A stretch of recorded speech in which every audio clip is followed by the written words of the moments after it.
Welcome to the Future Christian Podcast, your source for insights and ideas on how to lead your church in the 21st century. At the Future Christian Podcast, we talk to pastors, authors, and other faith leaders for helpful advice and practical wisdom to help you and your community of faith walk boldly into the future. Whether you're a pastor, church leader, or a passionate member of your faith community, this podcast is designed to challenge, inspire, and equip you with the tools you need for impactful ministry. And now for a little bit about the guest for this episode. Welcome to the Future Christian Podcast. Today, Loren Richmond Jr. is in conversation with Taylor Patterson and Dr. Lisa Compton. Taylor is an instructor in the counseling department at Regent University. She worked for several years as a mental health counselor at a nonprofit agency serving survivors of domestic violence, sexual assault, and human trafficking, and now sees clients in private practice, specializing in adults with a history of childhood trauma. She served as co-editor for Safeguarding Skills, a guide to preventing abuse and fostering healing in the church, a textbook for seminaries, parachurch ministries, and local churches, and has published in peer-reviewed journals. Taylor's research interests include interpersonal violence, compassion fatigue prevention and treatment, and trauma-informed counselor education and supervision. Dr. Compton is an associate professor and director of the PhD in Counselor Education program at Regent University. With over 29 years of experience in the mental health field, she is a licensed clinical social worker, certified trauma treatment specialist, and compassion fatigue educator. Dr. Compton has been a conference keynote speaker presented internationally on trauma-related topics and has been featured on CBN News discussing domestic violence and sexual trauma.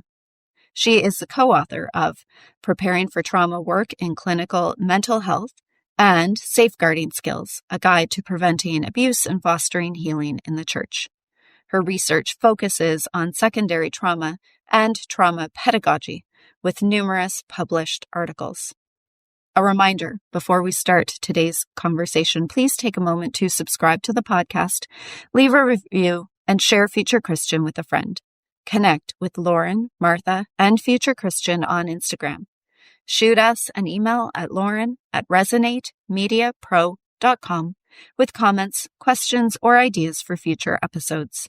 We appreciate your voice in how we faithfully discern the future of the church.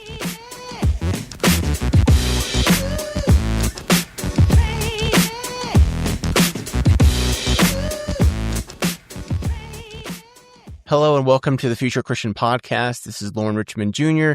Today I am pleased to be welcoming Dr. Lisa Compton and Taylor Patterson to the show. Hello, thanks for being here. Thanks for having us, Loren. Yeah, so we'll try to do this well here with two people. I'm so used to one-on-one interviews, but let's start with Lisa. Share, if you would, about your faith background and journey, what that looks like today.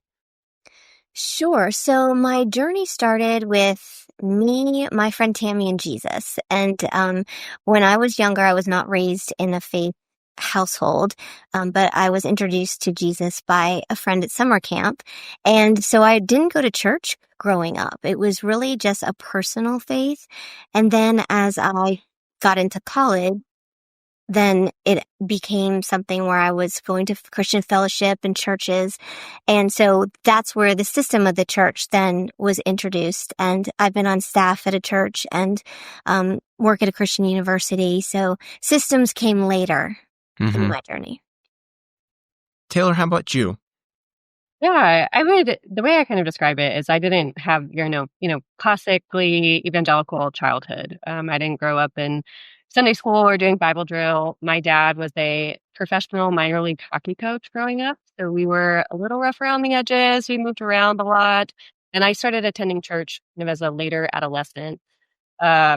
Was a goody two-shoes, really wanted to fit in. And so as I came to know Christ, I felt like I had a lot of catching up to do and a lot of kind of Christian imposter syndrome. And so I understood saved by grace through faith alone, but now I really, really have to earn my way into goodness in the church. And I feel like my faith in my adult life has been kind of this cyclical process of learning what it looks like to rest in the finished work of Christ. And a lot of that has come through proximity to suffering and suffering, other people's suffering, my own, and really wrestling with God and raising my fist to the heavens and him keeping me and holding me and learning what it felt like to feel safe with God, which has been really sweet.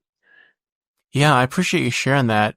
I'm thinking of a couple guests ago, Mae Young, who wrote a book on lament. I don't know if you all have seen that. I thought it was pretty good. Recommend that.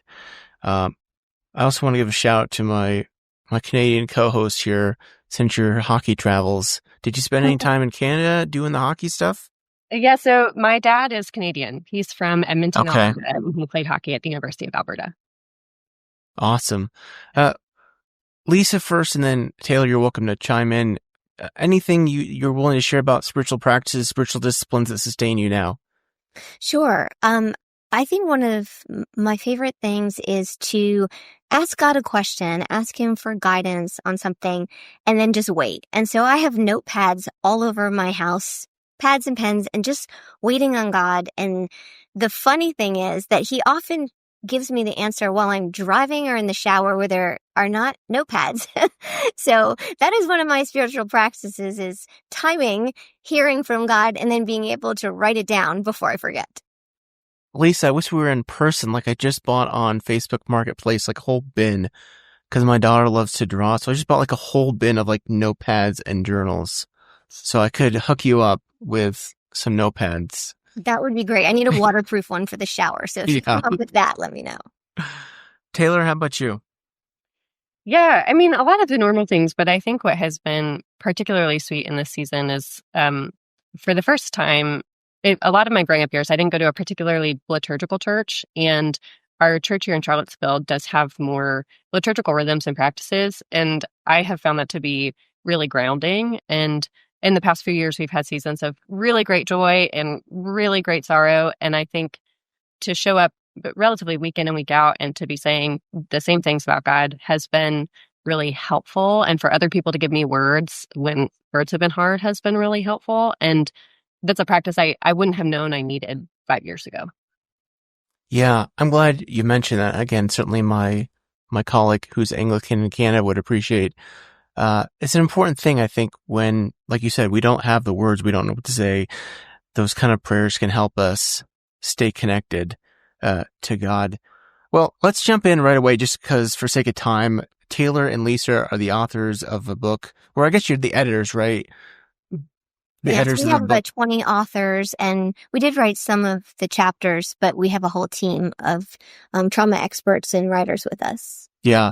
The book is Skills for Safeguarding, a Guide to Preventing Abuse and Fostering Healing in the Church. I think an incredibly important conversation in light of all that's happened over the last, the 21st century. I feel like every few years is just another awful story of churches and institutions and church leaders like just abandoning, just doing completely wrong things. And I think one of the things that first struck me when I read the book, this was early on in the book, y'all write, or I guess one of your authors, right? But this quote struck me about how one of the most effective ways to prevent abuse is by seeking leaders with integrity. And I think it seems so obvious to me, but again and again, I see this repeated, is we do the opposite. So I just wonder, like, what is that? What gets in the way of that? Because it seems so basic, but so far from what actually gets put into practice. Yeah, I think one of the things that gets in the way is the fact that religion is a business, and that leaders who are charismatic, motivational speakers, and can draw a big audience and increase attendance are the ones that are beneficial for increasing bottom line. And so I think that that's where there's a conflict between character and charisma and what is driving the church in terms of mission. I think too, there can be this kind of, we can really buy into the mantra that the ends justify the means, that we can have this, godly goal of more people coming to church. We want the church to have a good reputation in the community. We want people to think that we are friendly and charming, and like more people come to know Jesus, and we think that we can kind of cut corners in pursuit of that goal, that efficiency is the highest good. And Scripture never claims that efficiency is the thing we should pursue at any cost. And I think that's one of the hard things, is integrity is proven over time and is slow and steady, and faithfulness over a long period of time. And we often don't want to prove that out. Yeah. A spiritual director once told me, and I think it's very much true, that when, I want to get the order right, when the ends justify the means become the ends. And I feel like that there's a lot of correlation here between what y'all are talking about. Yes. Yes, absolutely. Yeah, we can't pursue godly goals by ungodly means. Like, that is not pleasing to God, and people are harmed. Yeah. This reminds me of something I saw on social media. I hadn't seen it in a few years, and I'm kind of disheartened to see it again. I don't know if y'all seen it, this like thing that pastors will be like, we'll stop anywhere, we'll go all the way right up to sin, like just short of sin. And I'm like, no, like, let's back the train up far from sin. Yeah. It's a little bit scary, but I think that, the crux of the New Testament is, okay, we don't want to just don't break the law. We want to go beyond that. We want to move towards love and truth and goodness and compassion and mercy. So that's the opposite direction, saying that we're going to go up to the line of sin. Yeah, I feel like I heard like a sermon or two on that in my youth group days, right? Of don't doing that. Taylor, you use the word reputation, and that stood out to me because I think one of the things that is in the book is y'all distinguish between a church as an institution and the church as people of God. And there's tends to be this, especially amongst bigger churches or institutions, Christian institutions, this like, we got to protect the brand. Like, we got to protect the image. We got to protect, as you use the word, reputation. Like, what's the significance of distinguishing the church as a people of God versus the church as an institution? Yeah. We're by no means anti-local church. We're very, very pro local church. But when we elevate the, how do I want to phrase this? What comes to mind is when Jesus said, man was not built for the Sabbath, but Sabbath was built for man. I'm sure there's a theologian listening to this that would give protest, but we were not like built to raise up a brand of the church.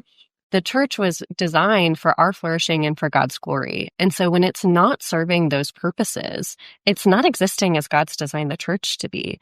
And so I don't feel a burden to preserve that particular institution, that particular local church, or that particular brand. And God's kingdom, God's whole universal church, God's care for the Christian church as a whole is not threatened by a particular institution experiencing a reckoning of sorts when they have harmed people.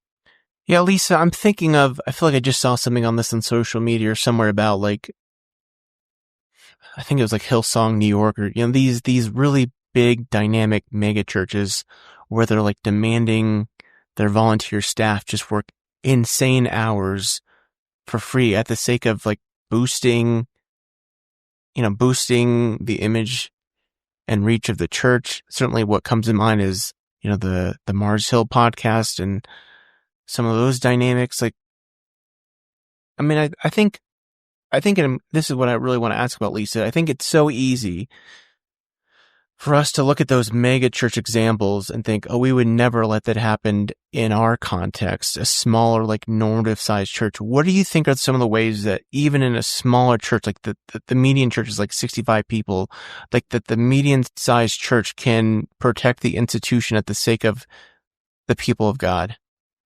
So I think it comes down to, are we valuing the individual?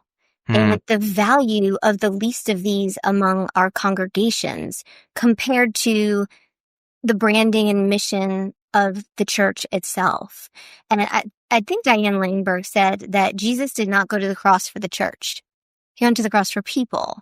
And over, we see in Old and New Testament the value of people that may not be able to even give much or serve much, but how those are valuable to God. And so I think that even in small churches and large churches, once we start valuing the institution itself, then everyone can close ranks around the leader and around the image, as opposed to protecting and valuing the least of these and individuals. Yeah, that's good. So in the book, y'all propose what you highlight or what you term a tripod of relational safety. Taylor, do you want to start by walking us through what that tripod of relational safety looks like? Yeah, so this was developed by Dr. DiLiaco at the Catholic Safeguarding Institute, and it comprises of three things: safe self, safe community, and safe ministry. And so it highlights that we can't have safe ministry if we first don't bear some individual responsibility to be safe people, that we have to engage with what we as counselors call our own reactivity. Where am I prone to experience a larger emotional response to like daily things? Where do I feel defensive? Where do I feel outsized anger when I feel slighted? Where am I prone to feel insecure and maybe seek validation from other people who aren't in roles that need to be giving me validation? Those are really, really important things to dive into, because that's where we're vulnerable to use our power to harm others and not to serve others. And once we've taken on that individual responsibility to be a safe person, to build a safe self, we can be in safe community with others. We can build safe relationship with one another, where we can hold one another accountable, that we can kind of hold the mirror up to one another to see these things and build these kind of reciprocal relationships, these back and forth relationships. Out of that safe community, then we can engage in safe ministry to the vulnerable. That oftentimes we just dive into serving the vulnerable out of good intentions, but we've done no meaningful reflection on what's going on in me that might prompt me to use this role in a way that actually could harm people. Yeah, Lisa, talk about what can happen when like those three parts aren't working together in harmony. I think first people have to understand what safety is. So I think we first go to, well, we're a safe church, meaning physically safe. And so, yes, of course, keeping people physically safe is important. But I think understanding what emotional safety means as well. And that when we are talking about trauma, we can re-traumatize people that are trauma survivors by not understanding the words that we're using. So I think that you have to understand what safety is to really understand this diagram that intersects the self, the community, and the ministry. Because if you have any of those parts off, like starting with ourselves, we have to be a safe person to ourselves and to others. And then that is going to impact the ministry and the community. And if safety is missing in any fashion in any one of those, it's going to affect the culture across the board. I'm glad you mentioned the point about emotional safety, because I think that can be a trend in some church spaces where there's this like for good reason, this want to have authenticity and vulnerability, but at some point, like, personal boundaries matter, right? Mm-hmm. Certainly. Yeah, personal boundaries matter. And even things, churches are a big hugging community. Right. I'm a big hugger, but I am not a hugger. So if we met, like, I'm a handshake. I grew up Baptist. Right. So if I run across the room to you with my arms wide open, you are probably going to feel less safe. Yeah. Just recognizing, like you said, people's boundaries. And I think it's the humility that will drive us to want to adjust our own words and behaviors for the sake of others. And maybe some people are going to have pushback after politically correctness and then led to cancel culture. And I'm not saying that we need to treat everybody like they're a snowflake, but I think that there's a respect that we can give people. There's a respect that we can give women in the way they're talked about. There's a respect with children. There's a respect with people with disabilities. Like, I think that it's the vulnerable people that are at the most risk. Mm-hmm. Yeah, Loren, I'm glad you mentioned the kind of prizing authenticity and sharing, which is a good value. It's a meaningful thing, but there also can be a demand of share Right. all of yourself immediately Right. when you enter into a community without the natural relationship trust building that should be the foundation of that kind of emotionally intimate sharing. And that's one of the things that we try to engage with in the book of what are these foundational skills that would be helpful for people in the church to know as they're trying to build safe relationships, safe, trusting relationships with people so that they, over time, feel safe to share of themselves. Not because trauma survivors or people in general owe us all aspects of their really, really Right. vulnerable stories. Yeah, I feel like I think that's a great point about mutual respect. Like, I feel like that's such a basic biblical, like, I'm Googling Romans 12:10, like, seems like the obvious scripture comes to mind to that point. But like you said, that can be, well, let's not go too deep into that. But I'm glad you're making that emphasis and understanding the point about boundaries or emphasizing the point about boundaries. I want to talk similar to about boundaries and often the annihilation of boundaries, depending on how powerful the person is. Power dynamics. Why is awareness of power so essential? And why is this so hard to navigate oftentimes in churches? And let me maybe preface it by this way. So I've worked in evangelical and mainline church contexts, and mainline churches often do like a really good job of having solid professional boundaries, but oftentimes there's this like big disconnect, it seems like relationally, from the clergy person and the congregation. Whereas like what I've seen in evangelical churches, in my experience and others, is like there can be almost this really melding a relationship, which can go really sideways. Talk about those power dynamics and what that can look like. Lisa, do you want to start? Yeah. So first, everyone has power. There's just varying degrees, and it's impacted by the positions and roles we play with each other. And so I've heard people argue when we're talking, for example, about treating trauma survivors and the various situations, people might argue the fact and say, oh, well, they were two consenting adults, without understanding positionally how this impacts the relationship.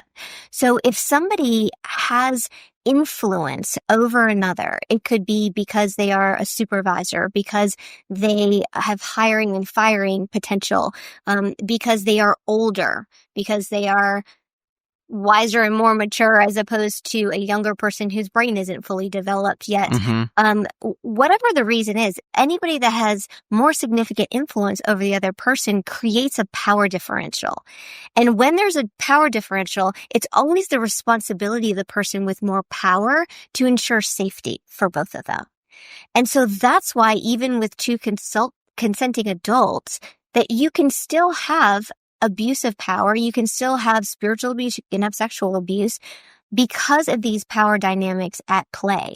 And so whether it's a pastor to a congregant, which is even illegal in some states, whether it's an adult to a child, and even if that child, in my opinion, has turned 18 and the adult is 38, that's a power differential. Yeah. Right. Yeah. And so we've labeled things as affairs that are actually abuse due to power differentials. So I think that's a really important concept to first understand, and that although everyone does have a degree of power and should participate in safeguarding, there really is a big difference when people have more influence over others. Yeah, I'm glad you mentioned that, Lisa. Taylor, talk about how churches can navigate in a healthy way, the mutual relationships, but also respecting those power differences.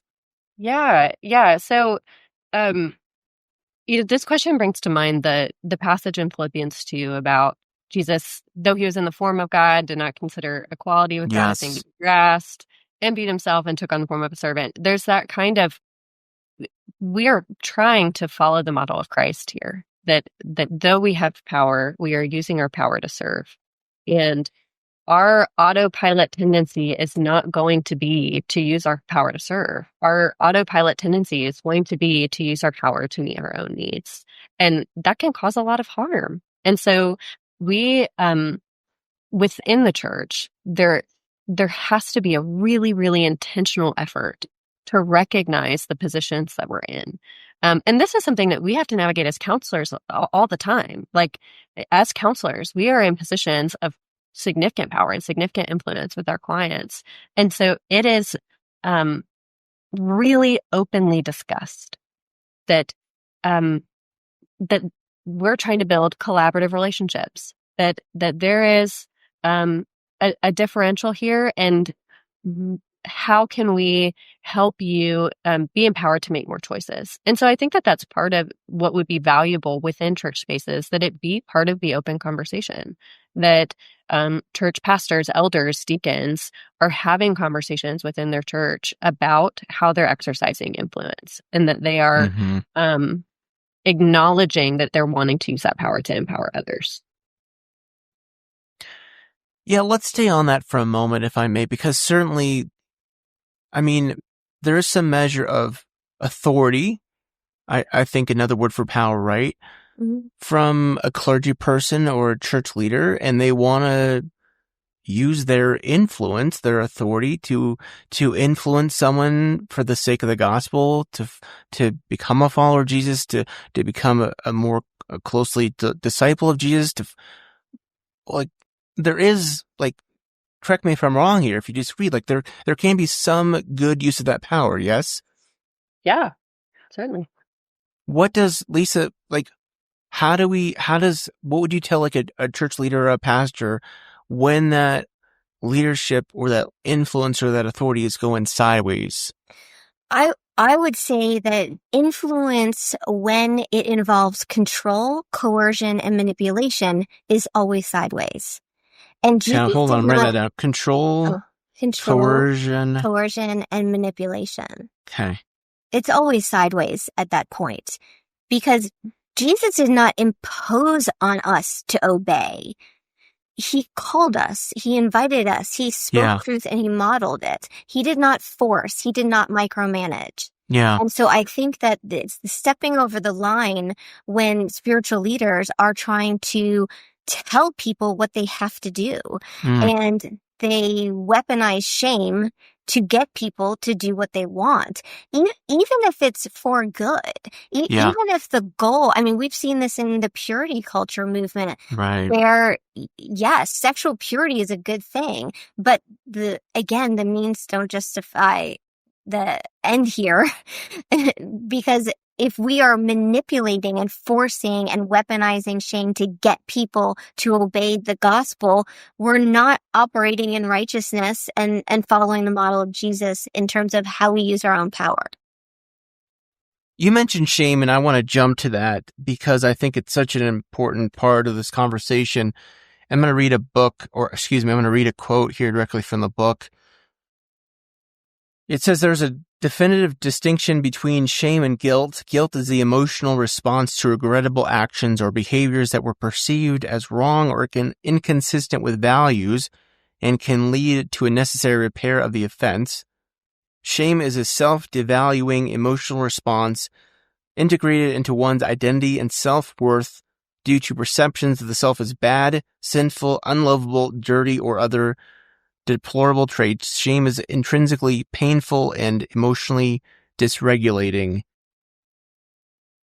Talk more, Taylor, about how, talk more about how that dynamic gets played out in unhealthy ways, that distinction. Yeah. So this distinction is really important because, there's that verse in 2 Corinthians about godly grief leading to repentance that leads to salvation and worldly grief leading to death. And I think that's the distinction we're talking about is guilt is an important emotion and one we should grow to tolerate because it leads us to recognize the ways that we are making choices that harm ourselves and harm others. And we can move toward God and others in repair and in repentance. And so guilt, when we learn how to respond to it rightly, moves us toward connection. Shame tells us that we are broken, that we are wholly unlovable, that we are wholly bad. And it prompts us to move away from God and others in disconnection. And so the outcome is like polar opposites. Do we notice something that we've done that's bad and move toward others in connection? Or do we notice something that we've done that's bad and move toward hiding? Lisa, I'm curious about this too. You mentioned purity culture as an example of an unhealthy practice of shame versus guilt. I'm wondering, I'm thinking about this too when we think about,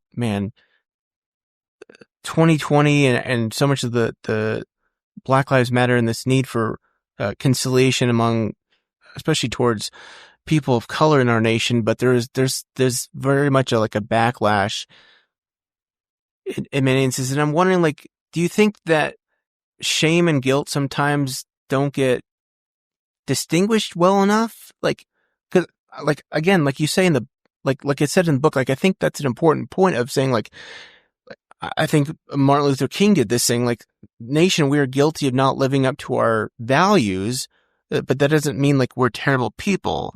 Mm-hmm. I think that the definitions definitely are misunderstood and misused. And I think, as counselors, I think that most of us have a different understanding or a more clear understanding of this because it comes up so much in the work that we do. And in fact, we find most people that are stuck in mental health issues related to their trauma, it's not so much the traumatic event that happened, it's the shame that was associated with it. And it's the shame that often came from the people that they thought would be their support system. Right. And so we could see this in the church, that as we go to the church with our struggles, if we are met with "you're bad" and shunned and our community is pulled away from us and things like that, instead of focusing on the behaviors, because all have sinned. And so I think that that's the key, to really understand that guilt is a internal conviction. It's the behavior was wrong, I should change the behavior. And shame is I am bad or you are bad. And then the consequences of that, again, are withdrawing from community, almost like a leprosy. And that does not restore someone, that destroys someone. Yeah. Yeah. And I think to your point, Loren, this kind of guilt versus shame dynamic doesn't just happen in trauma survivors. It happens in all of us. And when there's an instance of injustice in our church where maybe we write about complicity in the book where, abuse is not just an offender. There's a whole system around the offender that enables abuse. And when we recognize our role in enabling abuse, we might feel prone to feel shame. And out of that shame, we could be further complicit. We could say, let's just move toward grace. Let's move toward forgiveness because I don't want to address my real feeling of guilt and move toward reconciliation because I can't tolerate how uncomfortable this feeling is. And so we just need to make it go away. And so I think it's important for all of us, not to just say guilt and shame is a trauma survivor feeling, but for all of us to learn how to respond to the feeling of guilt so that we don't find ourselves shame spiraling because we can't attune to that feeling and move toward repentance and repair. That's interesting that you mentioned that about feelings of shame, people feeling the anxiety and wanting that kind of fix or immediate relief of, well, let's push for grace and forgiveness. Certainly there's too many examples, of churches immediately asking someone who's been offended, to offer grace and to extend forgiveness. I'm not sure what the question asked, but what more do you want to add to that? It's such a heavy conversation there. I think that one thing that I would add, just like it says in Romans 6, is that grace is not a license to sin. And it's certainly not a license to harm other people. And so if we're going to have a culture of both compassion and clear boundaries, we need to understand the purpose of grace. True grace invites transformation. It invites change towards righteousness. It is not avoidance of responsibility. And without acknowledgement of responsibility, there's no true repentance. And so all of this is connected. Forgiveness is not something that anyone should ever be forced to do. That it actually doesn't make it forgiveness. It just makes it an acceptance of an apology. But again, grace is not something that we can use as a tool to avoid responsibility, to avoid those feelings of shame, to avoid any of our uncomfortableness, and to allow sin to flourish. I can't remember if it was in this book or somewhere else. Oh, yes. Here on 226, forgiveness does not mean reconciliation. No victim should ever be forced to reconcile with the perpetrator. I think this is a really helpful distinction because I think about, I wrote about this in a Substack myself. Like, I have someone harm me in life in a ministry setting. Like, I've forgiven them, or at least I'm very much trying to practice the 70 times 7, right? Of when that bitterness comes up, still trying to forgive them, right? But I don't necessarily want to go make friends with them again, right? Yeah. Well, and I think that's that kind of trust building that we talked about earlier, that if there is, in cases of abuse, there's so many layers of deception and wickedness that goes into a person harming another person in such a profound way. And so there should always be safeguards and always be layers of accountability around another person who has harmed someone in such a profound way. But even in what you're describing, there's like this kind of, I don't know the details of it, but like, if there have not been any movement toward trust building, there's wisdom in being cautious about what the relationship looks like, because you're also protecting them from sinning against you again. Like it could be loving toward them to be wise about how much access they have. Yeah, let's stay on that for a moment here real quick, because, gosh, I want to try to find the quote, but y'all say something is in the book about grace being good boundaries, and I thought that was quite interesting. Lisa, do you want to comment to that? Yeah, well, first I wanted to say that forgiveness does not mean restoration of relationship. Those are two very different things. Yeah. And somebody can fully forgive someone and never be in contact with them again. And so I think we do need to separate out forgiveness as a letting go and turning it over to God, as opposed to being the one to harbor all the negative feelings and thoughts over and over. But being in relationship with somebody is completely separate. And that's where it's important for people that have suffered abuse to know that you can forgive and you do not have to ever talk to that person again if that is not a person that is going to be safe ongoing. Yeah. So that is an important differentiation. I forgot what you asked. So maybe Taylor can with a question. Yeah, I think, Loren, you were talking about grace and boundary boundaries setting, Yeah. particularly with offenders. And I think that's where the quote was coming from. And, Right. One of the things I think where this kind of grace and accountability, like rushing to that place, can come from is, someone finds out that someone they really loved and trusted has caused such significant harm. And that's really, really dysregulating. That's so disorienting. It's confusing. And you just want everything to go back to how it was. You want everything to be okay again. You want everything, like everyone to be okay. And you want life and relationships to make sense again. And so there's this sense of like, let's rush to make it make sense again. But that is not loving, both to the victim, and that makes sense to all of us why that's not loving to the victim, but it's also not loving to the offender, because it harms us when we sin. It harms us when we cause harm to other people.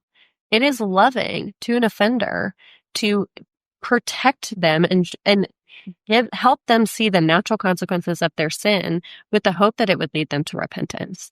And so for us to protect offenders from the consequences of their sin doesn't do them any favors. It's not loving, and it just glosses things over. And we shroud it with Christian language and call it loving, but it really harms everyone involved. Yeah, this is great stuff here. I'm hearing a lot of family systems theory in your thinking here. I'm not sure if that's intentional, but certainly, yeah, it resonates. Well, one more question here before we take a break. If y'all could give one first step a church could take or think about if they really want to be more intentional on creating safer and healthier churches, where could they begin? Lisa, why don't we start with you? Yeah, I think starting with trainings on trauma and power differentials is one step forward in terms of creating awareness. So I'm a big proponent of education, and I think that that's a really good place to start, because if you don't understand the impact of abuse, the impact of trauma, how it creates a ripple effect across so many systems, and how there can be complicity, not just with the perpetrator, but also with the systems around, as we had mentioned. I think that that's a really important place to start before we go to building out procedural type of things. Of course, churches should have policies and that type of thing, but I think starting with the understanding of trauma and power is a really good place to start. Yeah. Taylor, how about you?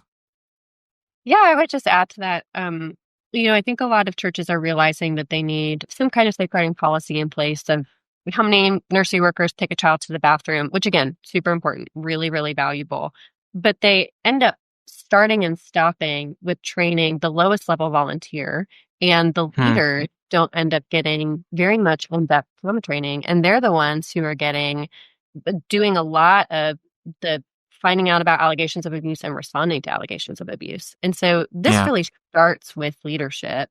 And again, those volunteer trainings are important and they could happen, but we need to start with leadership. And we intentionally designed our book with discussion questions. And so for a leadership team to to read the book together, to ask and answer discussion questions together, and look within themselves of, where is this sticking? What's hard about this? What am I noticing in myself? Where am I prone to use power in a way that harms in ways that could seem small? How can we develop a culture of self-reflection amongst our leadership team?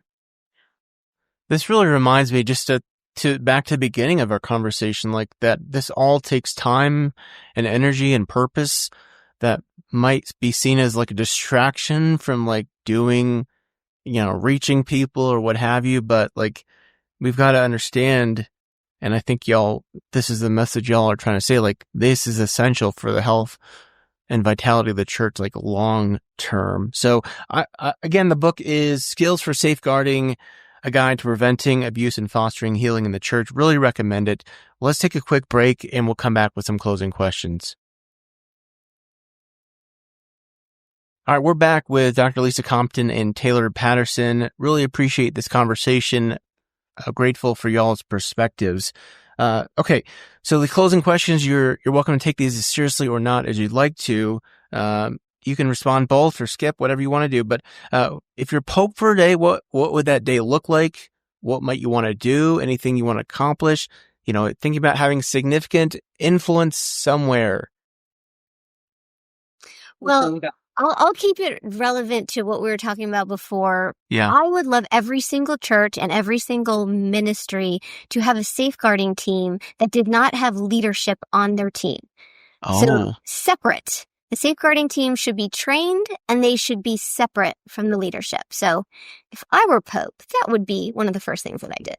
That's good. Taylor? Yeah, Lisa's a visionary. My first thought was, yikes. I don't know that I want to be Pope for the day.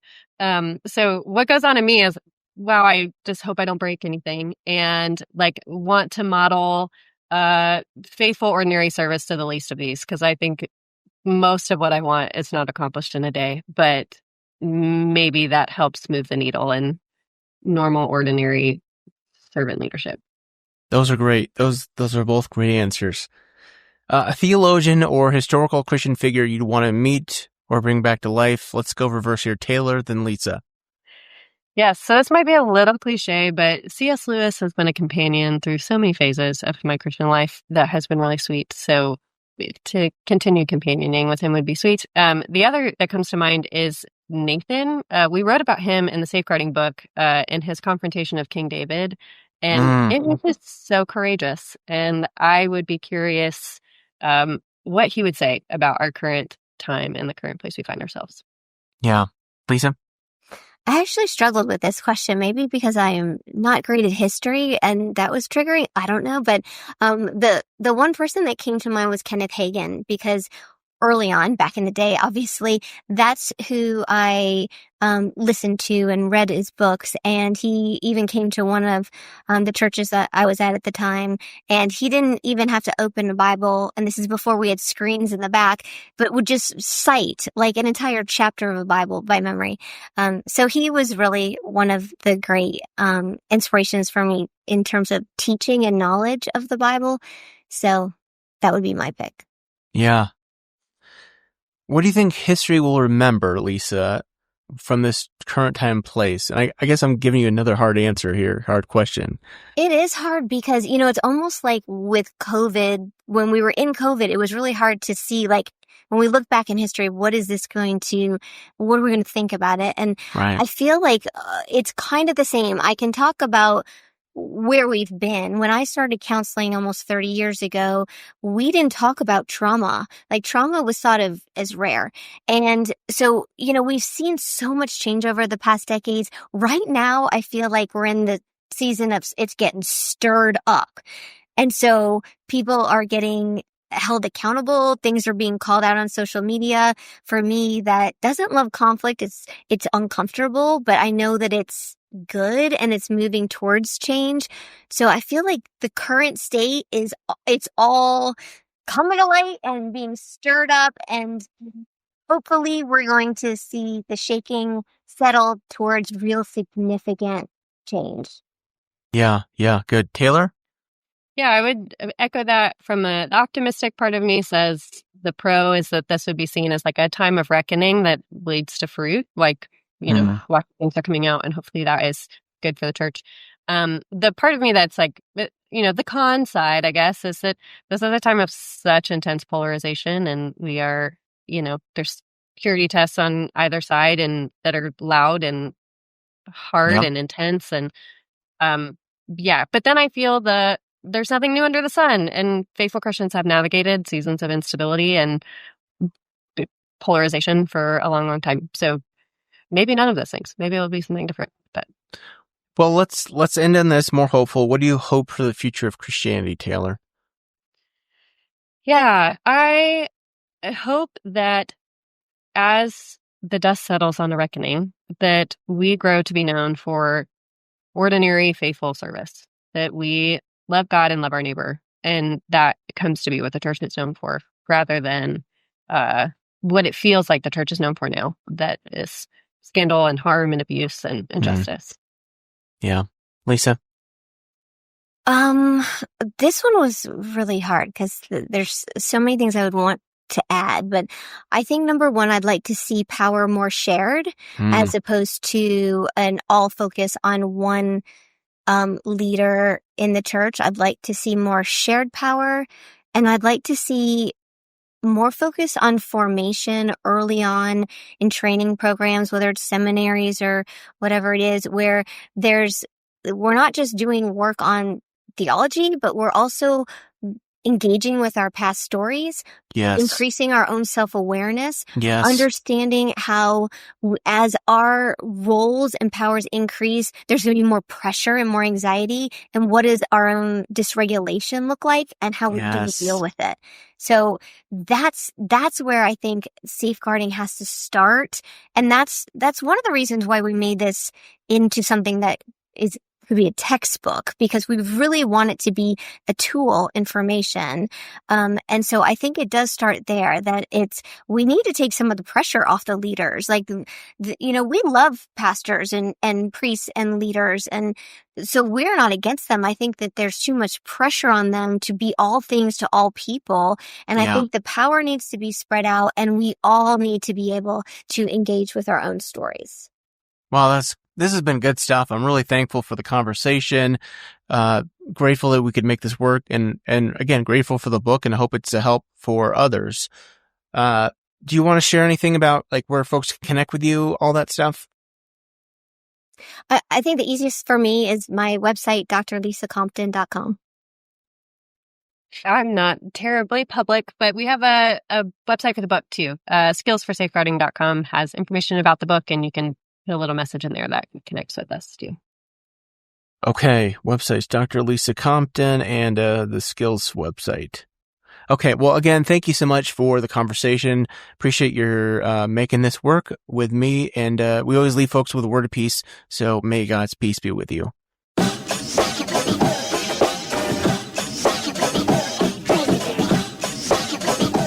Thanks for joining us on the Future Christian Podcast. The Future Christian Podcast is produced by Resonate Media. We love to hear from our listeners with questions, comments, and ideas for future episodes. Visit our website at future-christian.com and find the Connect with Us form at the bottom of the page to get in touch with Martha or Loren. But before you go, do us a favor. Subscribe to the pod to leave a review. It really helps us get this out to more people. Thanks, and go in peace.